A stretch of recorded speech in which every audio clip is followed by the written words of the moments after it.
The year was 399 B.C. In a prison cell in Athens, Greece, the philosopher Socrates and his disciples waited for the sun to set. When that hour came, Socrates would die. A court had condemned him to death by hemlock poisoning for crimes of not recognizing the city's gods and corrupting the city's youth. Socrates denied these charges, but he freely admitted that his habit of questioning everything had made him a pest. I am a sort of gadfly, given to the state by the gods, and the state is like a great and noble steed, who is tardy in his motions owing to his very size, and requires to be stung into life.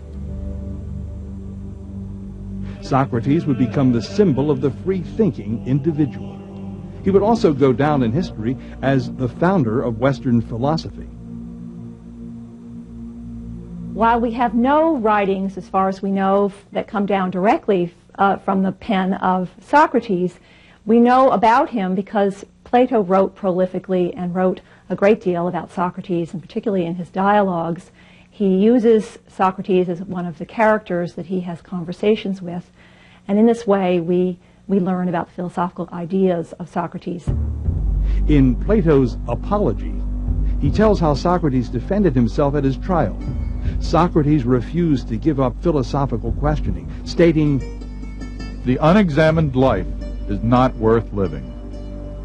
Plato's philosophical dialogue Crito portrays a conversation between Socrates and one of his pupils who urges him to escape from jail to avoid the death penalty.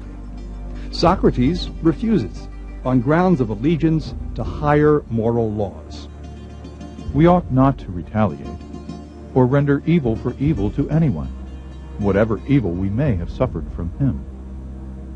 In Phaedo, Plato recounts the noble way in which Socrates drank the poison and met his death. Such was the end of our friend, whom I may truly call the wisest and justest and best of all the men whom I have ever known. But Socrates' influence lived on through Plato and through Plato's pupil, Aristotle. Together, Socrates, Plato, Aristotle, and other Greek philosophers formulated ideas of humanism and government that are the intellectual foundations of Western civilization today.